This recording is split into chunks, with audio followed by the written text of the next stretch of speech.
Yan.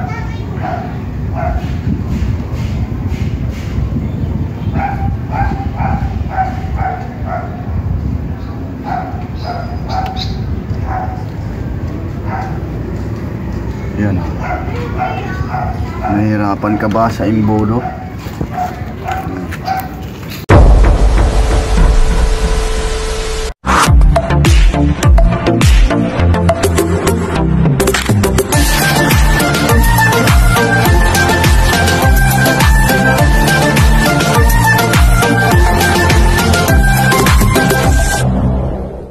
So yun, what's up mga kabarok? For today's video naman po ay tuturuan ko po kayo kung paano i-change oil ang inyong PCX 160 mga kabarok.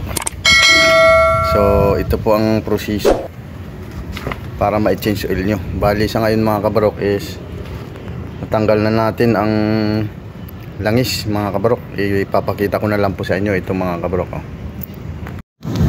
So yun mga kabarok, bali natanggal ko na yung lock ng pagtatanggalan natin ng langis. Ito ang lock nya, yan.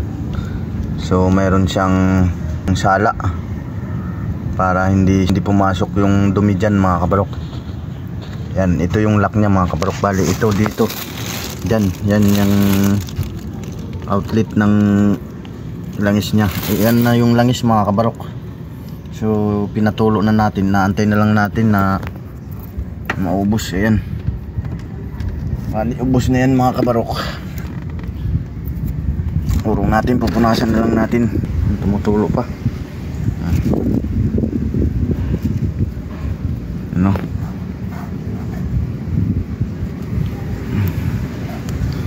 Yan. Maya mga kabarok ay lalagyan natin. Dito naman yung inlet ng paglagay ng langis mga kabarok. Ayan, dito sa kabila, ayan. Diyan mo ilalagay yung langis niyan mga kabarok. So antayin natin kasi natanggal na natin yung langis. Pakita ko po sa inyo kung paano i-lock yung outlet nya. So yun, mayroon pa pala dito sa ilalim niyan. Tanggalin mo rin yan para maubos yung langis. Ayan o, yung outlet nya rin to.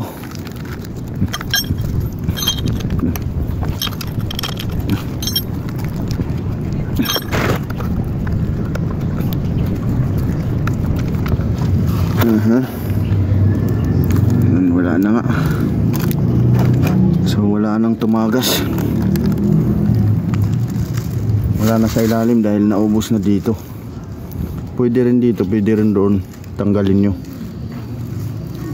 Dalawang opsyon yan. So yun mga kabarok, ilalagay na natin tong lock ng outlet niya mga kabarok. Dito muna sa ilalim. Itong pinaka-importante na dapat hindi makakalimutan. Yan. Kasi masasayang ang langis pag nalagyan mo na walang lock. Yan. Ganyan lang yan mga kabarok.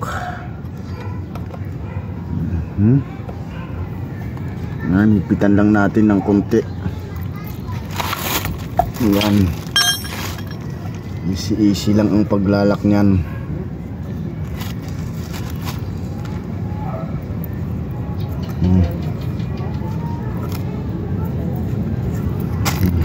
Ilagay na natin to.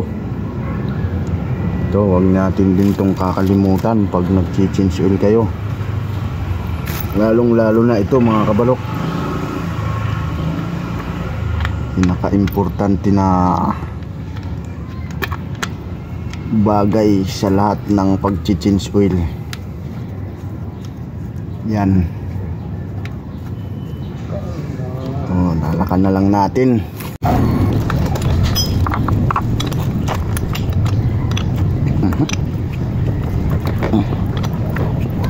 Yan.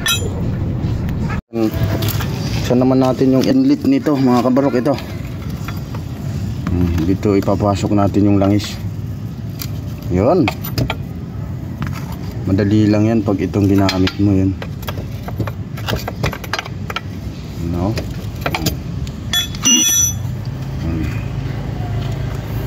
Para sa mga nagtitipid, ganito lang gagawin nyo. Di ba? Yan lang oh. Asan na to? Yan. Yan, maglalagay na tayo ng langis. Yan. Ganyan lang ang diskarte niyan. Yun oh. Diba?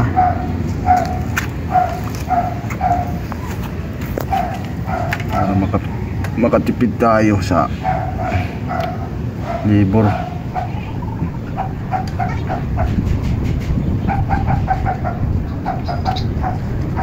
Yan. Nahihirapan ka ba sa imbodo?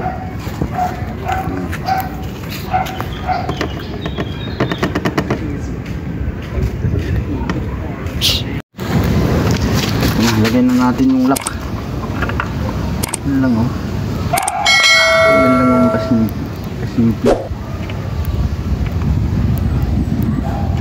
Tapos yan, gear oil naman. Yan.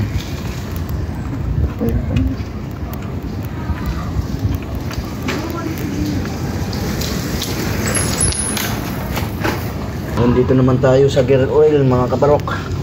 Dito lang, ayun na. Ayan, kailangan tanggalin mo ito. Ayan.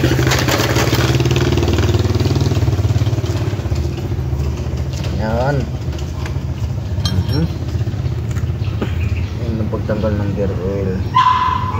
Narin na lang natin dito sa langis. Malinaw po yung ano. Oo. Ba? Yan lang oh. Para mabilis yung agas. Buksan natin to. O yan ah.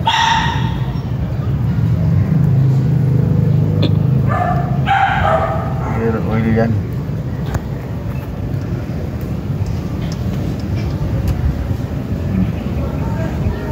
Diba?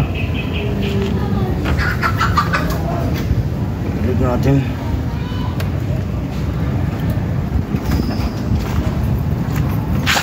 Matagas bro? Meron. Meron pa. Okay na.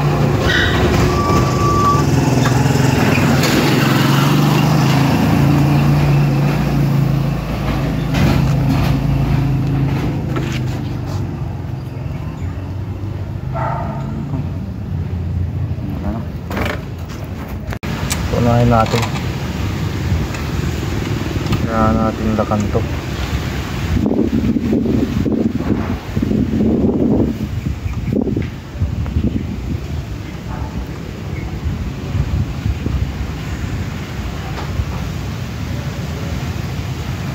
Lang. Pa ng konti.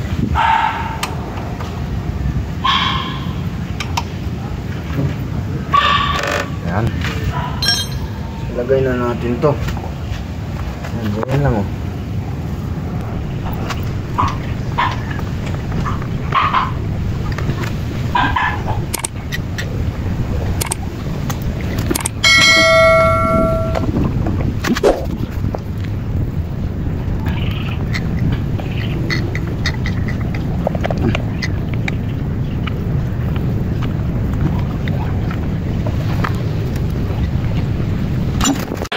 So yun lang po mga kabarok. Sana po ay nagustuhan niyo po ang video ko. Huwag pong kalimutan i-follow ang page ko mga kabarok. At i-share na rin po mga kabarok para marami po ang makapanood. Thank you po, marami pong salamat. So yun po mga kabarok, kung nagustuhan niyo po yung video ko, pindutin niyo lang po yung follow para updated po kayo palagi sa video ko. Thank you po, marami pong salamat. Bye.